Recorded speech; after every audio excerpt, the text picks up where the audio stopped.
Bueno, pues en primer lugar, buenas tardes y muchísimas gracias. ¿Se me oye bien? ¿Se me oye? Sí. Vale. Pues muchísimas gracias por permitirme participar en esta primera webinar de una sesión importante de ellas. Bueno, responder a la pregunta podría responder muy rápido, con un monosílabo, no, y no decir más. Pero quiero decir algo más, claro que sí. Vamos a ver, no podemos estar nunca preparados en principio a lo que es una pandemia, porque en el fondo la pandemia no es nada más que una crisis sanitaria sobrevenida de una manera grave, de una manera repentina, de una manera inesperada, que provoca la enfermedad a muchos sujetos a la vez, en muchos sitios a la vez. Y esa situación, evidentemente, es siempre muy difícil estar preparado ante ella por esas características propias que tiene la propia pandemia, ¿no? La aparición brusca de la misma. En el caso que hemos vivido, lógicamente la pandemia que hemos tenido, pues al final se ha debido a un agente infeccioso del que no conocemos todavía incluso muchas de sus características como agente patógeno que es y comportamiento que tiene, pero sí que fuimos rápidamente conscientes de su alto nivel de contagiosidad. Y ese alto nivel de contagiosidad puso en relevancia, a mi modo de ver, una serie de, no llamaría carencias, ¿no? Pero sí es verdad que condicionó cómo se venía prestando la asistencia sanitaria en nuestro país. ¿Y por qué digo que lo condicionó? Porque en realidad lo que produjo fue una sobrecarga asistencial como tal, como consecuencia de la afectación de tantos pacientes en un breve periodo de tiempo. Y eso sí puso de manifiesto probablemente, bueno, carencias para atacar la pandemia, carencias que a lo mejor no se dan en las condiciones habituales, pero que tienen mucho que ver con carencias estructurales, carencias de personal, carencias incluso en formación ante crisis sanitaria, carencias en coordinación sanitaria, carencias incluso en suministros en un momento determinado para poder acometer la crisis sanitaria, ¿no? Al final es una situación sobrevenida, grave, difícil de prever y que, claro, casi siempre, por no decir siempre, nos pilla no preparados y esto es lo que ha ocurrido también en esta ocasión, como en otras ocasiones donde ha podido ocurrir pandemias parecidas a esta, ¿no?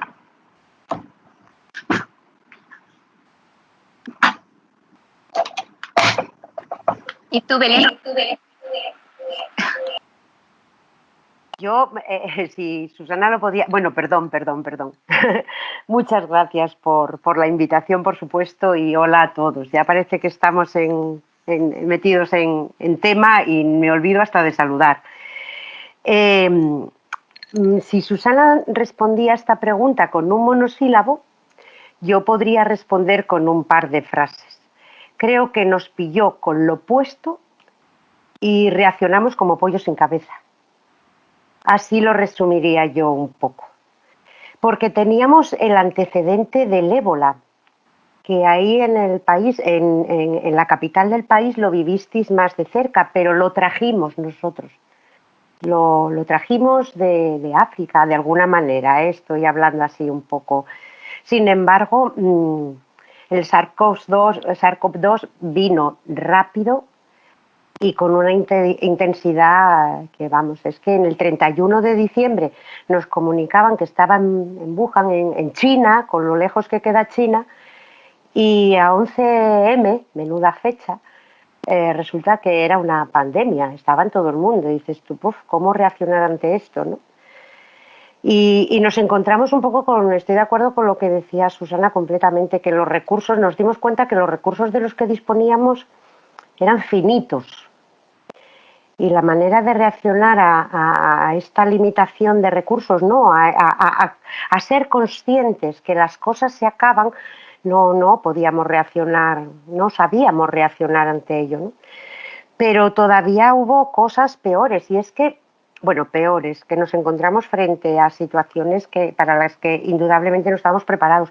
Y es que no sabíamos cuál era el experto al que teníamos que acudir. Y aún es más, estábamos empezando a enamorarnos de la ciencia en España a creer de verdad en ella, o al menos así lo sentía yo, y nos dimos cuenta que la ciencia no nos responde inmediatamente a un problema sobrevenido. Y empezamos a tener comunicados científicos que no daban respuesta. Y venga a hablar de la práctica basada en la evidencia, y dices, bueno, y cuando la necesito, ¿dónde está? Eso resultó verdaderamente difícil de asimilar. Yo creo que eso es lo que nos llegó y así nos encontró.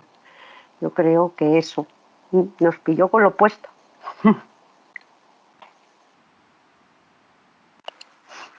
¿Algo que argumentar, Susana? ¿O no? A ver, yo creo que enlazando un poco con la siguiente pregunta que os voy a hacer, digamos que, bueno, también yo respondiendo a la pregunta que os he hecho, creo que realmente esta pandemia lo que ha venido a enseñarnos es realmente la fragilidad de un modelo, ¿no? La fragilidad de un modelo diseñado para manejar o gestionar crisis epidemiológicas de una menor envergadura. No sé si os parece que es así. Entonces, ¿qué estructuras y qué recursos, por ejemplo, en el caso de Belén o en el caso de Susana, nos hemos encontrado ante esta situación?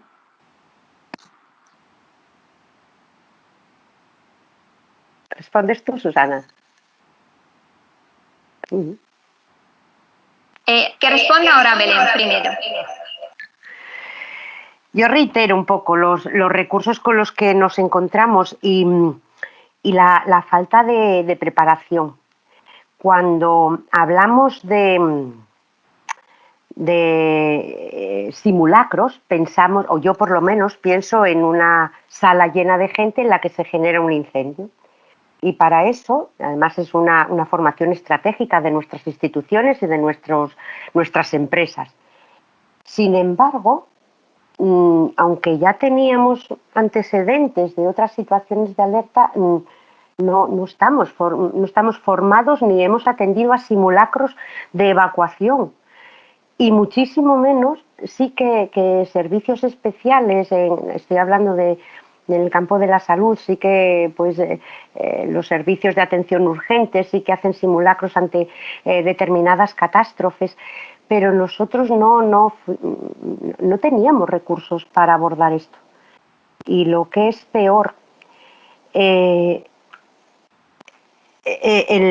los lugares donde fue mayor la carga asistencial, la reacción de los profesionales, no sé si estuvo o no a la altura de las circunstancias, que por lo que vemos sí, pero lo que sí percibo desde mi entorno es que nuestra carga asistencial no fue tan elevada como pudo haber sido en Madrid, Barcelona o el País Vasco, y sin embargo la percepción de los profesionales ante esa crisis sanitaria se vivió de igual manera, y la reacción tensional o la reacción del personal o de los profesionales ante esta situación nos dejó un poco paralizados y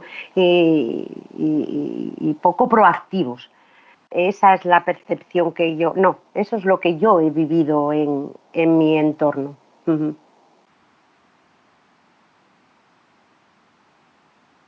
Pues, siguiendo un poquito lo que comentaba Belén e incluso con la pregunta anterior, ¿no? Esta crisis sanitaria no se ha parecido a las crisis anteriores, fundamentalmente por dos razones a mi modo de ver. La primera razón es que efectivamente era un volumen muy importante de pacientes, pero no le veíamos el fin. Quiero decir, no es como cuando hemos tenido una crisis, y ya recordabas el 11M, donde, bueno, ya sabíamos lo que había y sabíamos más o menos que estaba recortado en el tiempo, que lo que había que hacer era actuar sobre esos pacientes, pero ya sabíamos cuántos pacientes eran y de alguna manera lo que había que hacer era actuar sobre ellos, ¿no? En esta crisis ha sido distinto porque no sabíamos cuándo terminaban de entrar los pacientes para ser atendidos. Entonces, la prolongación en el tiempo de la crisis sanitaria ha generado no solamente una incertidumbre tremenda tanto a los profesionales como a la población en general, sino además una dificultad para poder saber cómo estructurar los medios, o si los medios que estábamos intentando reestructurar para dar respuesta realmente estaban dando respuesta, porque cuando casi se empezaban a colocar un poco, venían más pacientes y era difícil poder hacer frente, ¿no? Quiero decir que se ha vivido en una gravedad importante, en un número de pacientes muy importante, hasta que se ha llegado a ese pico que ha sido a través de días y días y días, no ha sido en un periodo corto de tiempo, donde se ha tenido que reestructurar toda la organización bajo ese paraguas de una tremenda incertidumbre donde estaba el final del proceso. Y yo creo que eso es lo que hace que se ponga más en evidencia esas, si queréis, limitaciones que teníamos en cuanto a que no habíamos nunca pensado ante un tipo de catástrofe de estas características. Sí ante una catástrofe localizada, concreta, medible en el tiempo y recortada en el tiempo, pero no ante una crisis sanitaria vinculada a una pandemia de días y días, donde lo único que veíamos era que cada vez el número de pacientes afectados era mayor al día anterior.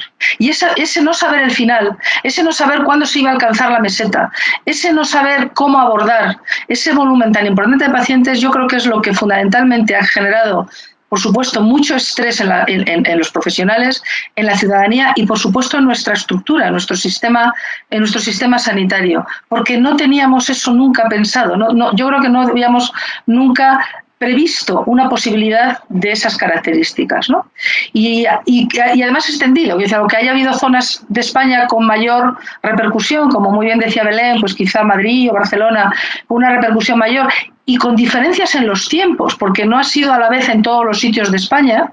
Eso ha generado, yo creo que mucha tensión y ha puesto en evidencia algo que yo voy a reconvertir siempre en algo positivo, y es, bueno, vivida la experiencia, que hemos aprendido de ella para que si nos viene otra pandemia, que creo que debemos de pensar en que estamos en un mundo globalizado y que por lo tanto pandemias de estas nos pueden venir en el futuro, ¿por qué no? Ojalá no, pero ¿por qué no? ¿Qué debemos hacer para realmente estar preparados? Sabiendo que nuestro día a día y nuestro sistema de salud es un sistema que claro que estaba dando respuesta a los ciudadanos, pero respuesta en situaciones de normalidad, no en situaciones de pandemia. Luego, la conclusión, a mi juicio, sería, visto cómo ha sido la pandemia, que ha sido algo totalmente distinto a lo que hubiéramos previsto, no comparable con el ébola, mayor gravedad el ébola, pero muy recortado el número de pacientes, donde claro que dio tiempo a que los hospitales pudieran prepararse. Esto ha sido distinto. Esto ha sido una avalancha de pacientes en la puerta de las urgencias.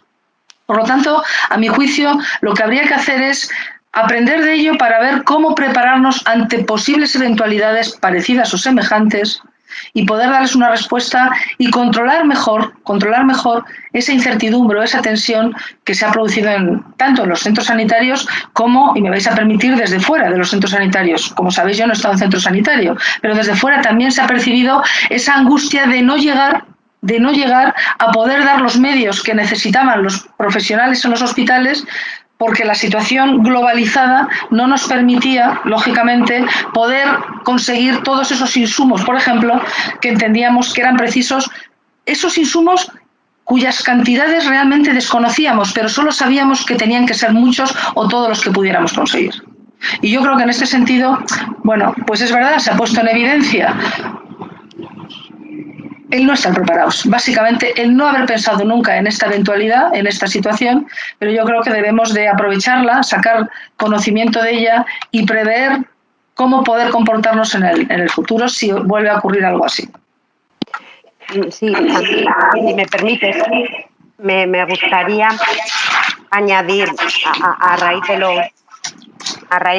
raíz de lo que dices, que me gustó eso de que no sabíamos dónde estaba el límite, no sabíamos si iba a parar, si vaya.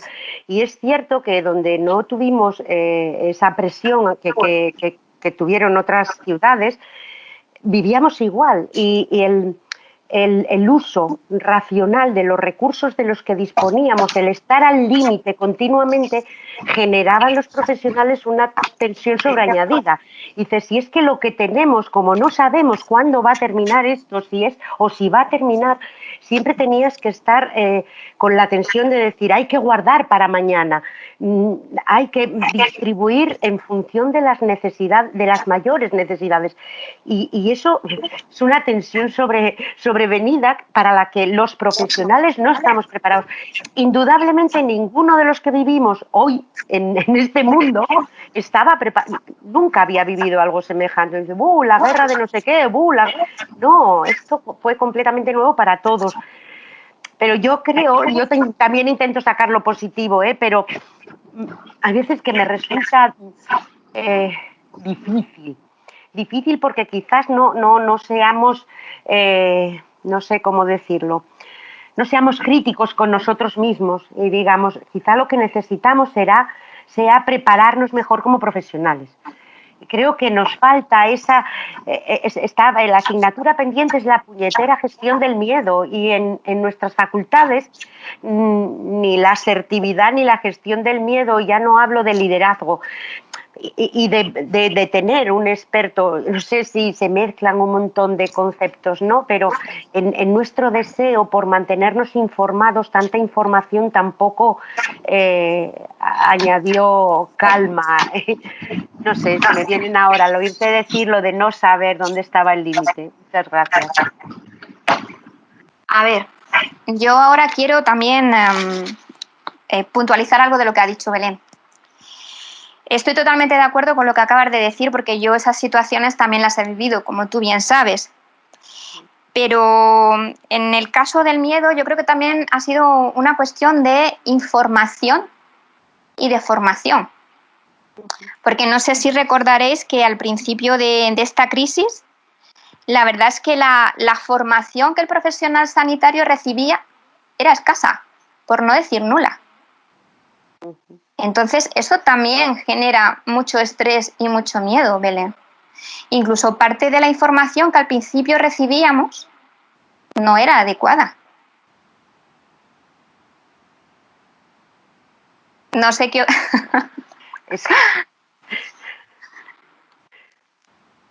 Demasiadas personas a informar, yo creo. Demasiados expertos. La salud pública pasó a ser dominio de todos los profesionales sanitarios y de todos los medios de comunicación. Es difícil y cuando venían publicaciones y dices tú, pero sí, ¿dónde está la revisión aquella de por pares? Y determinadas cosas que se nos dijo en un inicio. Yo recuerdo, decía Susana al principio que no sabíamos o que sabemos poco de este virus. Ya me gustaría a mí saber de todos los virus, tanto como lo que sé ahora del SARS-CoV-2. Y dices, bueno, pues si resulta que la mayor parte de los estudios están ratificando aquello que nos dijeron en su inicio, que el mecanismo de transmisión de este organismo, o llámese como sea, de este pequeño bicho que acampa dentro de las células, su mecanismo de transmisión es por gotas y por contacto con esas gotas, y seguimos tratándolo como si de un ébola se tratara. Yo no sé si es la desconfianza por la incertidumbre inicial o el qué, pero lo cierto es que información hubo mucha variopinta y desde personas de referencia, no siempre concordante una con otra.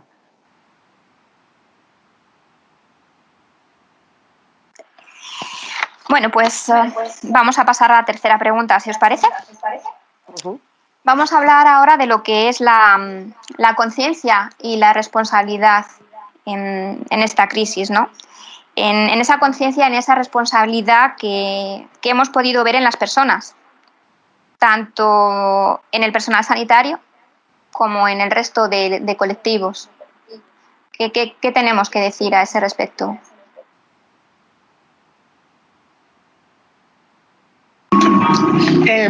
Supongo que empiezo yo ahora, ¿no? Empieza Susana. Empiezo yo ahora.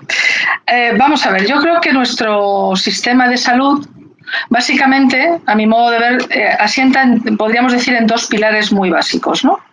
Uno, que sería procurar la excelencia de la atención sanitaria, la excelencia en los cuidados, ¿vale? Y por otro lado, el otro pilar podría ser el de la cultura de la eficiencia. Y yo creo que sobre esos dos pilares ha entrado en los últimos años una corriente muy potente que tiene que ver con la humanización. Lo cual parece paradójico, porque estamos hablando de asistencia sanitaria y parece que va de suyo que esa asistencia sanitaria de manera natural se asiente en la humanización. Pero en cambio hemos tenido que crear la corriente de la humanización para, también valorar que en el fondo lo que estamos haciendo es atender personas y que esas personas son la razón de ser de la asistencia sanitaria, ¿no? Lo que tantas veces ha dicho, el centro del sistema. Yo creo que los profesionales en general, a un lado y otro de la puerta de urgencia, si me lo permitís así, quiero decir, tanto los profesionales de los centros sanitarios como los que no estamos dentro de los centros sanitarios, tenemos un alto nivel de compromiso por nuestro propio sistema de salud. Y cuando hacemos las cosas, en el fondo, e incluso a veces de una manera inconsciente, sin pensar en ello, estamos bastante comprometidos con nuestro sistema de salud. ¿Qué es lo que ha ocurrido en esta situación? Lo que decía antes muy bien Belén, el miedo fundamental, el no haber gestionado bien ese miedo, esa incertidumbre, pero yo creo que a pesar de eso ha habido una actitud en términos generales muy potente a mantener ese nivel de excelencia en los cuidados y a mantener ese nivel de eficiencia también como pilar fundamental. Y lo decía muy bien Belén cuando decía cómo se habían gestionado incluso los recursos porque no se sabía muy bien cuándo, cómo utilizarlos porque no se sabía al final del proceso, ¿no? Y yo creo que eso de la actitud, que como decía Churchill es esa pequeña cosa, pero que marca una gran diferencia, ¿no? Es como, si me permitís parafraseándole, yo creo que esa actitud ha prevalecido, la actitud del compromiso de los profesionales, independientemente de los momentos de dificultad, independientemente de los momentos de estrés, independientemente de los momentos de gran incertidumbre. Pero yo creo que eso ha seguido estando ahí, ¿no? Por lo tanto, yo creo que no se ha perdido el compromiso por parte de los profesionales a la hora de atacar, si me permitís el término bélico, al COVID, ¿no? A la hora de poder hacerle frente y, por lo tanto, intentar sacar adelante al mayor número de pacientes que venían a ser atendidos a los centros sanitarios, ¿no? Yo creo que ese compromiso ha seguido estando, lo que pasa es que, bueno, forzado por un volumen muy grande de presión asistencial y que había a los que atender y dar respuesta, ¿no? Y que quizá eso haya hecho que pudiera parecer que el compromiso era menor, pero yo creo que no, que el compromiso ha sido el mismo desde las puertas de urgencia a los hospitales, a las áreas de hospitalización, a las zonas de UCI e incluso en la atención también, por qué no decirlo, de los pacientes que se han mantenido confinados en casa atendidos telefónicamente para evitar su traslado a los centros sanitarios si las circunstancias clínicas así lo mantenían, ¿no? Yo creo que se ha mantenido la misma situación de compromiso por parte de todos, pero en una situación de un estrés que, bueno, que ha sido muy intenso. No sé qué pensará Belén al respecto. Yo todavía estoy en estado de shock y entonces recuerdo los inicios y los inicios fueron de poca conciencia y de responsabilidad, bueno, pero sí es cierto que los buenos fueron los mejores. Y que gracias al compromiso de muchos, no voy a decir de pocos, el resto de profesionales de la salud nos vimos beneficiados. Yo creo que no pocos, pero no todos. Hubo un poco de todo. Y sí que es cierto que fuimos mejorando conforme la crisis fue avanzando, la fuimos controlando, lo cual es lógico, es ley de vida, ¿no? A mí, si tengo que buscar el lado positivo y responsable en los profesionales en toda esta crisis, tengo que lanzar una lanza en favor de todos los centros sociosanitarios. Y cuando hablo de centros sociosanitarios, hablo de centros de mayores y de centros de atención a personas con una discapacidad importante, que no tenían los recursos que teníamos en los centros sanitarios ni de lejos. Y ahí se les señaló con el dedo y además de toda la crisis sanitaria y no sanitaria, que también lo fue, tuvieron que apechugar con con otra serie de condicionantes y se mantuvieron firmes. A mí es verdad que si hablo de responsabilidad tengo que pensar en esas personas y en esos profesionales, sin dejar de lado a ninguno. Cuando pensamos y hablamos de esta crisis, fueron tantos los involucrados y que dices tú, bueno, pues ahora que lo pensamos desde la distancia, cuando puedes ya salir a la calle y hablar con unos y con otros, te das cuenta que los que trabajamos en centros sanitarios llevamos una mala parte, pero en algunos casos no sé si fue la peor.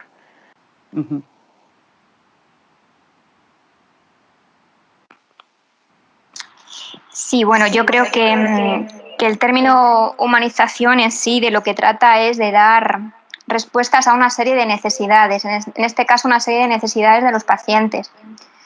Afortunadamente también en esta crisis que hemos estado viviendo y que estamos viviendo, hemos podido humanizar también un poco más los cuidados con las nuevas tecnologías. No sé si en vuestro hospital, por ejemplo, Belén, habéis tenido esa experiencia, pero, por ejemplo, las nuevas tecnologías en esta situación tan terrible como es que el paciente no se pueda comunicar con su familia, que su familia no sepa cómo está su familiar. El uso, por ejemplo, de videoconferencias, de chat, el uso de tablet, la verdad es que ha sido muy útil. Y la experiencia en los hospitales que lo han utilizado ha sido tremendamente satisfactoria. No sé qué experiencia habéis tenido en vuestro hospital con el uso de estas tecnologías. Empiezo yo.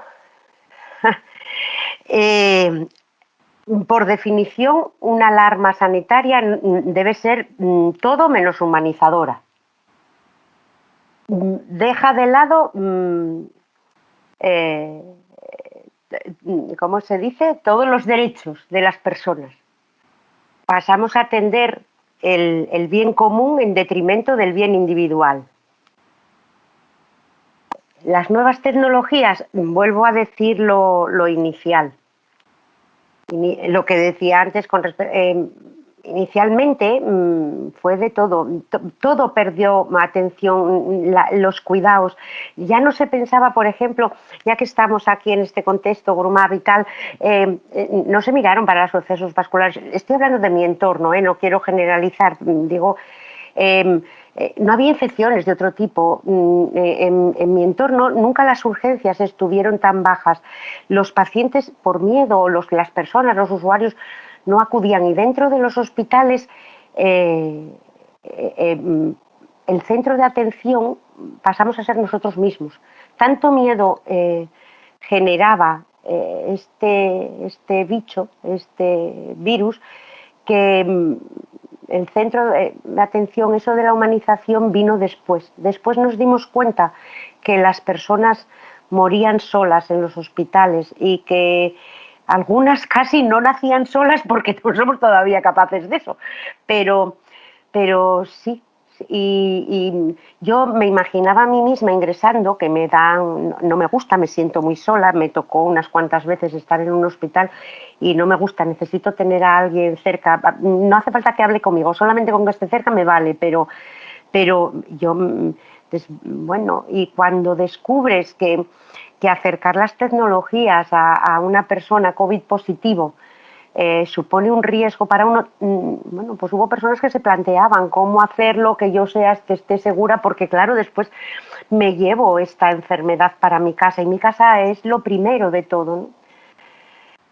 Creo que mejoramos conforme avanzó y creo que el aprendizaje fue tan duro y tan dramático que no nos queda otra que prever lo que va a poder venir, de un rebrote o de otra cosa.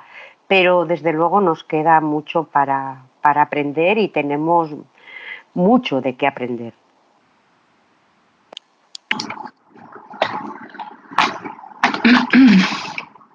¿Quieres decir algo, Susana? Tenemos una pregunta de un asistente, pero si eres breve, venga.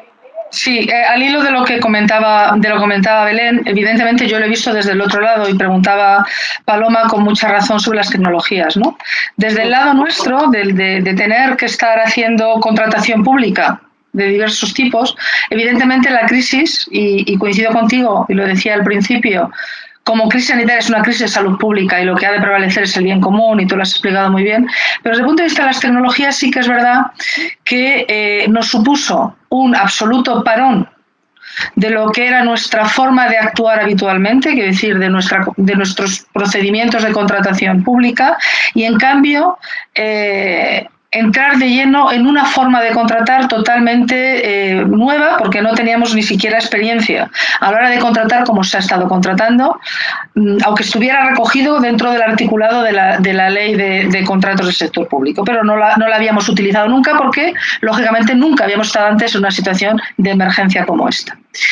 Y por otro lado, y es evidente, los medios de comunicación, y hoy es un ejemplo de ello, nos están permitiendo acercar personas. Nos está permitiendo vernos, nos está permitiendo hablar en distancia. Tenemos personas, estamos nosotras en 3 sitios distintos, y los que nos están escuchando incluso están algunos más allá del océano, y esto nos permite hablar, nos permite vernos, nos permite interactuar, y por lo tanto el avance que en estos meses se ha producido de uso de la tecnología, que veníamos diciendo de su necesidad, de su pertinencia, etcétera, ahora a la fuerza, me permitís la expresión, ahorcan, y hemos tenido que entrar todos en ello, y estamos viendo que es muy positivo porque nos acerca. Y evidentemente, si un paciente está en el hospital y está ingresado y tiene que permanecer aislado porque la situación epidemiológica así lo ordena, evidentemente que pueda a través de una pantalla comunicar con sus seres queridos, comunicar con el mundo exterior, eso quita tensión, presión, temor, miedo, aislamiento, tristeza, características que, si me permitís, si influyen en algo, influyen en la mala marcha clínica del paciente. Porque no hay nada peor que sentirse mal y además estar aislado. Y eso es muy negativo para que el paciente saque fuerzas para vencer aquella enfermedad o aquel daño que tenga sobrevenido, ¿no? Por lo tanto, claro que son buenas las tecnologías, han avanzado muchísimo en este periodo, están para quedarse. Van a quedarse para formación, van a quedarse para comunicación, van a quedarse para que también los profesionales sanitarios se relacionen con sus pacientes sin necesidad del desplazamiento del paciente incluso a los centros sanitarios, y yo creo que esto es muy bueno, sinceramente. Y desde el lado de lo que es la administración, lo que es la gestión de los recursos, también evidentemente nos está ayudando a poder contactar con los agentes que de alguna manera actúan o coactúan a la hora de poder hacer compra, por ejemplo, de los insumos que necesitan los hospitales, ¿no? Por lo tanto, esto sí que es una cosa positiva, yo creo, de toda la pandemia. Podría ser una de las que podríamos destacar, ¿no? Positivo, hemos de verdad puesto en valor la tecnología y además la estamos usando. Con lo cual yo creo que también hay que reconocerlo así y decirlo, ¿no? Bueno, tenemos una pregunta. Doctor Vidal, por favor, puede abrir el micrófono y preguntar a nuestras invitadas. En primer lugar, señora Paloma, darles la enhorabuena por su excelente masterclass, y quería preguntarle a la doctora Susana Álvarez de qué manera cambiará la gestión en los hospitales después de la situación del COVID que hemos vivido. Y también otra pregunta muy breve, si ya estamos preparados para otros rebrotes en otras pandemias, y la última, que es muy breve, si se podían haber evitado tantos fallecimientos en los geriátricos con el tema de las noticias de tanta mortalidad en Madrid. Gracias, Paloma. Gracias a usted. Pues ya que van dirigidas a mí las preguntas, intentaré responder a todas ellas, porque son de bastante calado. Vamos a ver, yo creo que para saber si estamos preparados o no, lo primero que tenemos que hacer es sacar conclusiones. Y no podemos sacar conclusiones si no somos capaces de medir realmente qué hemos hecho, cómo lo hemos hecho, analizarlo tranquilamente desde el sosiego que en este momento más o menos podemos tener, e intentar gestionar a partir de ahí, construir a partir de ahí. No tengo tan claro que estemos sacando conclusiones, y no tengo tan claro que estemos analizando de una manera fría. Belén se ríe porque probablemente estará pensando que lo estoy diciendo de un modo muy discreto, pero bueno, no tengo tengo la sensación de que se esté aprovechando este tiempo para poder de verdad sacar conclusiones que nos permitan aprender sobre lo ocurrido, porque evidentemente se han cometido fallos y evidentemente ahora en la tranquilidad del tiempo pasado y con la experiencia reciente es el momento de hacer ese análisis y de sacar esas conclusiones que nos permitan no culpabilizar a nadie, porque no se trata de echar culpas a nadie, ni a profesionales, ni a organización, ni a sistema, no, sino simplemente, oye, ¿qué no hemos hecho bien entre todos y qué debemos de evitar en el futuro si, como decía Belén, hay un rebrote de esto mismo o viene otra pandemia en el futuro de la que está claro que se ha puesto en evidencia que no somos, que somos muy vulnerables y que puede ocurrir en cualquier momento. Por lo tanto, la primera pregunta realizada yo creo que la podría contestar así. Con respecto a la segunda, ¿no? Si estamos preparados. Si no hacemos lo primero va a ser difícil que estemos preparados.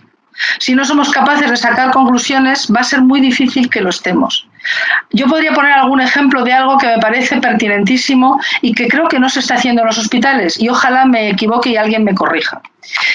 Se ha puesto en relevancia la utilización de los EPIs, obviamente como consecuencia de la pandemia.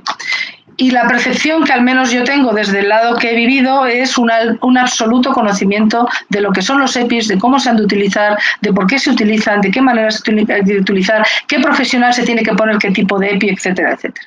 Y yo creo que esto es importante, que de alguna manera en este momento se formara, si me permitís la expresión, a los profesionales sanitarios en el buen uso de los EPIs. De la misma manera que se ha puesto en evidencia, por ejemplo, que los profesionales sanitarios, y hablaré de los médicos como médico que soy, en un momento de crisis como esta, se nos haya, entre comillas, permitirme que lo diga así, olvidado en este sistema tan súper especializado al que nos hemos dado, se nos ha olvidado maniobras tan básicas como una maniobra de resucitación cardiopulmonar o de intubación de un paciente. Y que, por lo tanto, eso solo haya quedado en manos de los profesionales que habitualmente lo hacen, porque no tenemos todos la práctica habitual o no recordamos prácticas muy habituales o muy básicas que deberíamos de tener más al día por situaciones de estas donde cualquiera de nosotros, eso nos supone que deberíamos de conocer y deberíamos de estar hábiles a realizarlas. Por lo tanto, son momentos de estos, ¿no? De intentar aprender cosas, de intentar aprovechar este tiempo y de incorporar a lo mejor conocimientos que se nos han olvidado o que creemos que ya sabemos y que no nos van a hacer falta nunca, ¿no? Por lo tanto, yo creo que con esto también doy respuesta a la segunda pregunta. Y con respecto a la mortalidad, yo no conozco en detalle cuál ha sido el mundo sociosanitario, el mundo de las residencias. Puedo conocer más el mundo hospitalario porque sí he estado mucho más próxima y mucho más en contacto con los hospitales de la Comunidad de Madrid, incluyendo el hospital de IFEMA que conocéis todos y que se puso lógicamente en marcha velozmente para intentar también colaborar en ese desahogo dentro de lo posible de tantos pacientes como estaban llegando a los hospitales de Madrid que no eran capaces, obviamente, de poder asumir, ¿no?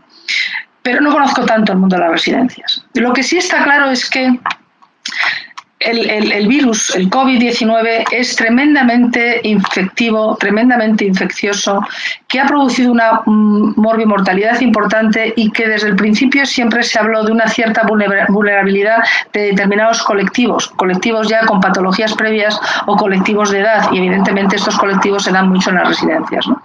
Yo no me atrevería a hablar de cifras, porque las cifras a veces las oímos y no sabemos muy bien si son, no son, si están bien contadas o mal contadas, y no quiero entrar en esa polémica. Pero sí que es verdad que más allá de las cifras, lo que no debemos olvidar nunca es que lo que hay detrás son personas.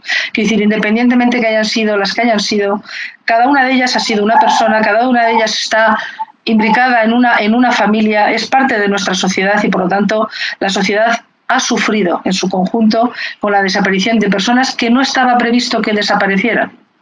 Y que, por lo tanto, yo creo que eso sí que es un duelo que la sociedad como tal debemos de respetar y debemos de analizar. Pero no puedo entrar más en detalle del mundo de lo sociosanitario porque no lo conozco como para poder opinar de una manera más concreta o más extensa, ¿no?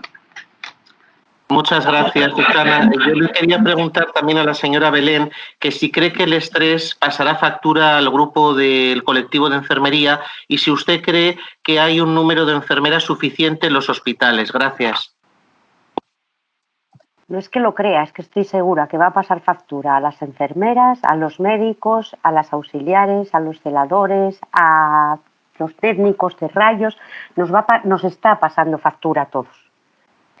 Y profesionales sanitarios y no sanitarios somos los que somos. Y nadie dijo que la vida fuera fácil y tendremos que tirar para adelante. Y no queda otra, ni es lo que hay. Somos profesionales, yo creo que eso tiene que estar por encima de todo.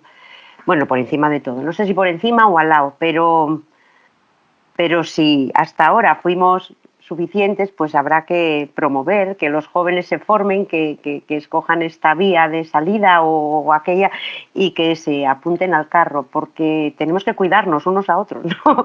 A mí es que cuando las cosas son tan claras no me merece mucho tiempo de pensar, pero sí estoy segura que nos está pasando factura y que, como antes decía Susana, conclusiones no sacamos hasta ahora ninguna y miedo me da que saquemos alguna. Y yo pienso, cuando haces un análisis de los errores, un evento adverso, ¿no? Un evento centinela, y los expertos te dicen, al momento que suceda hay que analizarlo con prontitud, por esos expertos, que no lo tiene que analizar todo el mundo en general y a ver a quién se le ocurre la brillante idea. No, hay que sentarse, pocas personas, seguro, los expertos, y analizarlo ya. Pero estamos en malas fechas, ¿eh? Muchas gracias y enhorabuena, señoras, por su excelente presentación y son ustedes el futuro. Gracias. El presente, nada más. Muchas gracias, doctor Vidal, por su intervención. Bueno, si os parece, pasamos a la siguiente pregunta porque vamos así de tiempo. Okay.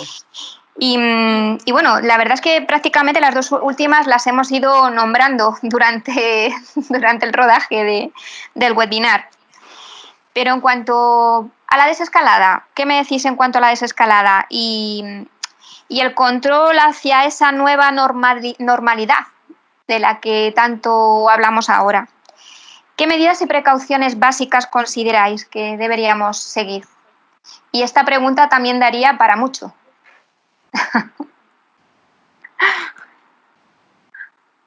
Empieza, Susana. Empiezo. Pues las tres básicas, si nos lo sabemos. Higiene de manos, distancia física que no social, distancia física y etiqueta respiratoria. Y eso, ¿a dónde va eso? Pues que tenemos que ser un poco más limpios, y eso nos lo vienen diciendo de siempre, y interiorizarlo, porque yo tengo en casa 2 hijos y uno es muy limpio y el otro es muy guarro, muy guarro. Y dices tú, pues de alguna manera tendré que enseñarle que tiene que lavarse las manos con más frecuencia o no meterse tanto la mano en la boca como yo hago. Tenemos que cambiar conductas y después tenemos que cambiar. Hay un antropólogo, Edward Hall, que habla de la distancia social y de la distancia física, la distancia a la que nos mantenemos las personas y cuál es nuestra zona de confort, ¿no? Entre 45 centímetros y 1 metro es ahí donde nos situamos. Los latinos deberemos aprender a besarnos menos, a distanciarnos más, a hablar más pausadamente, a no elevar tanto la voz. Algo que todo eso lo hago yo, estoy haciéndome autocrítica, digo, tengo que aprender a hablar más despacio, no elevar tanto la voz y no besuquear tanto a las personas que quiero. A las que quiero y a las que no quiero, porque nosotros nos besamos todos. Bueno, pues lo que pasa es que ese cambio cultural nos va a llevar un tiempo. Pero sí que podemos marcarnos algunas pautas. Pues yo creo que las despedidas funerarias tienen que dejar de ser tan multitudinarias y quizá las reuniones masivas van a tener que dejar de serlo. Vamos a tener que aprender que la higiene en los restaurantes tal cual está ahora está mucho mejor, pero es que ya debería haber sido antes. Bueno, quien dice, digo los restaurantes, otros centros, ¿no? Yo creo que esas son medidas básicas que están claramente definidas y que queda que se normalicen, regularicen o se pongan de una manera formal en práctica y se perpetúen. No por la pandemia que estamos viviendo ahora, sino porque tuvo que haber sido y no nos queda otra, tiene que ser. Pues yo, por añadir algo a lo que ha dicho Belén, que es verdad, rompería una lanza por la educación y empezaría en el colegio.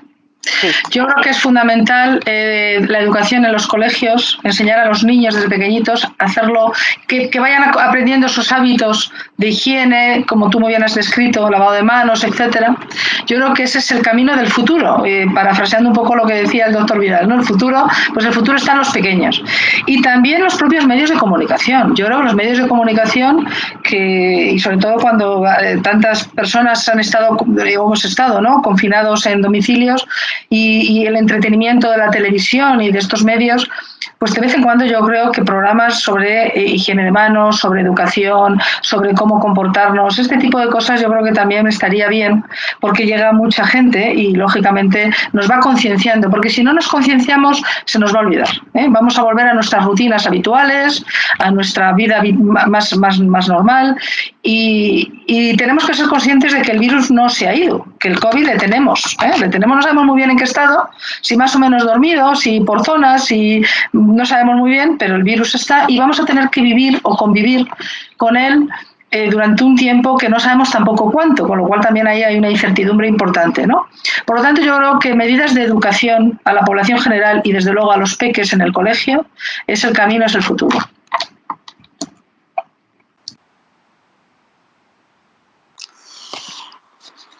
Bueno, pues hablando de ese futuro que dice Susana, ¿cómo os imagináis el futuro a corto plazo?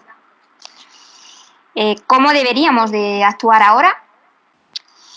Y la eterna pregunta, si estaremos preparados si esta situación se volviera a repetir. Susana, empiezas tú. Toca a mí. Bueno, pues yo creo que tenemos que actuar desde la serenidad, pero intentando anticiparnos a ese futuro que desconocemos. La diferencia con hace 4 meses es que de repente aquello nos llegó y nos generó una incertidumbre tremenda. La situación actual es que pensamos que nos puede volver, pero sigue persistiendo la incertidumbre en cuanto a intensidad, duración, etcétera, ¿no? Pero entonces yo creo que desde la serenidad, la única manera que tenemos de anticiparnos y de actuar es desde la serenidad y buscando, si me permitís, identificar de alguna manera aquellos procesos claves que hemos vivido a lo largo de estos meses, ¿no? Procesos claves tanto a nivel asistencial, que es lo que mejor nos ha funcionado asistencialmente, procesos claves desde el punto de vista del soporte a esa asistencia, en este caso, si me permitís, desde el lado de la parte de la administración, de la compra de los insumos, etcétera, etcétera.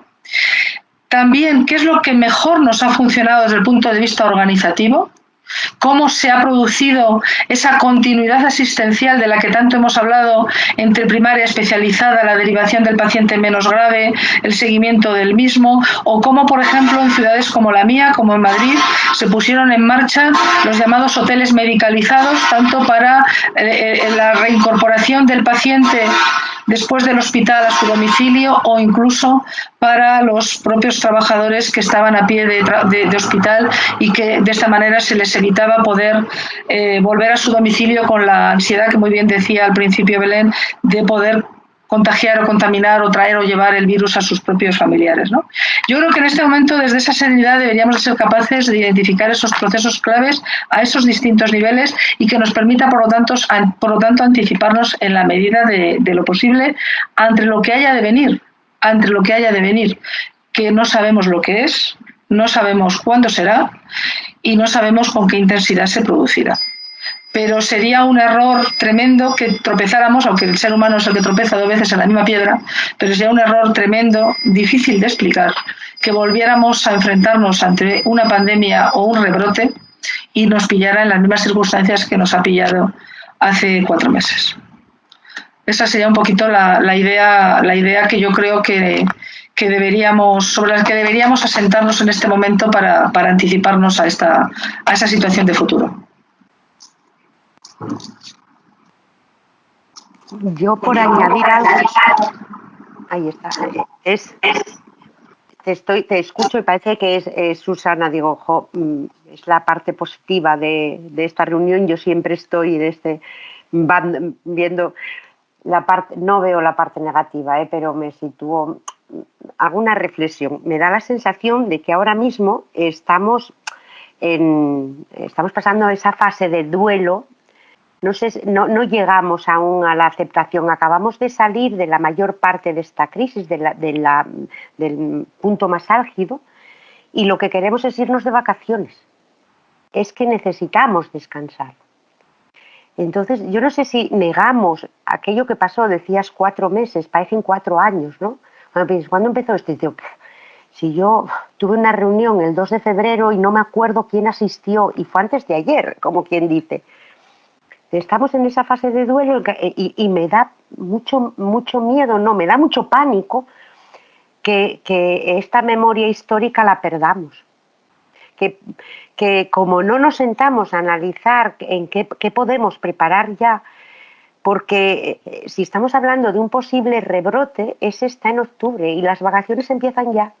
Y si no se va este, se va el otro. Ya sabéis lo que pasa en periodo vacacional, que no puedes organizar nada porque no están todos los actores presentes. Entonces dices, ahora lo que necesitamos es descansar, pero me da la sensación de que no tenemos tiempo a descansar. Y temo que nos olvidemos. Por eso siempre intento pensar en qué fue lo que pasó, pero no viéndolo como algo negativo y es que estamos, sino porque tenemos que aprender de aquello y no hay un análisis en profundidad de aquello que vivimos y que está tan cerca. Comentabas que hay que formar a los profesionales en aquello en lo que fallamos. Dice, pero ¿a qué profesionales si se van ahora todos escalonadamente de vacaciones? Pues habrá que hacerlo. Nosotros estamos organizando en el hospital pequeña formación con una metodología de simulación, haciendo supuestos reales, cómo abordarlos, cómo quitar y poner el equipo de protección personal y lo vamos a hacer un poco con atención primaria, pero es un volumen muy pequeño de profesionales en un hospital de un área sanitaria pequeña, que dices eso, no sé si eso u otras ideas mucho mejores, tendría que ser a nivel nacional porque esto nos afecta a todos, ¿no? Entonces, ¿cómo abordar el futuro? Con tranquilidad, por supuesto, y planificación. Y no sé, lo que temo es que nos coma, no sé, que nos llegue el toro por atrás y yo sí creo que vamos a tener un rebrote y que vamos a actuar y no vamos a responder como respondimos. Ahora vamos a responder. En febrero, marzo, lo que hacíamos era tapar baches. Ahora yo creo que estamos algo más preparados, pero yo tengo que decir que no sé si lo suficiente.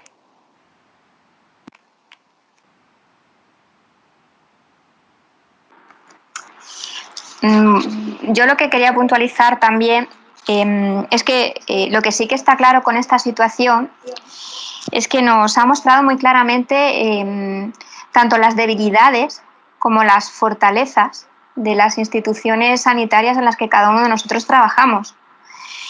Entonces, si esta situación se volviese a repetir, va a ser dura de entrada, me gustaría preguntaros ¿qué debilidades de las que hemos tenido y de las que deberíamos de aprender, deberíamos de empezar ya a fortalecer para que no nos pillara de nuevo, como dice Belén el Toro? Protocolos de actuación, formación, ¿qué deberíamos de fortalecer?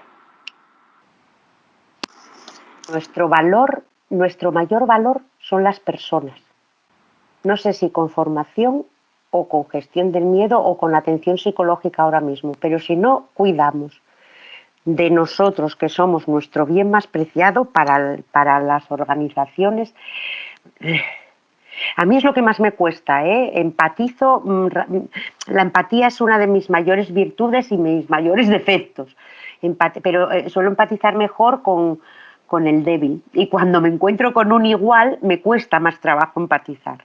Y es mi mayor falla, mi debilidad más grande.